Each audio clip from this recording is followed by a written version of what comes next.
జనరల్గా ఎక్కడైతే మీ insurance card ఉందో అక్కడ ఇన్సూరెన్స్ డిపార్ట్మెంటు అంటే ప్రతి హాస్పిటల్లో పెద్ద హాస్పిటల్లో ఇన్సూరెన్స్ డిపార్ట్మెంట్ కోఆర్డినేషన్కి ఉంటారు. సో వాళ్ళు ఆ ఇన్సూరెన్స్ కంపెనీతో కానీ ఇన్సూరెన్స్ కంపెనీ టీపీఏతో కానీ వాళ్ళు కోఆర్డినేట్ చేస్తారు.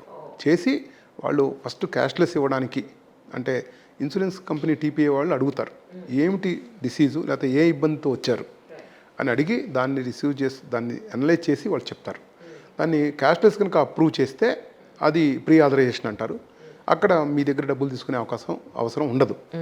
లేదు అప్రూవ్ చేయకుండా మీరు ట్రీట్మెంట్ తీసుకొని మా దగ్గర రీఎంబర్స్మెంట్ రండి అన్నది కొంచెం మనకి పెయిన్ఫుల్. సో అక్కడ మనం డబ్బులు కట్టి మళ్ళీ రీఎంబర్స్మెంట్కి వెళ్ళి వాళ్ళ దగ్గర తెచ్చుకోవాల్సిన అవసరం ఉంటుంది.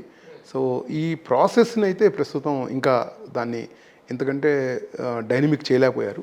ముందు చేస్తారేమో మనం చూడాలి.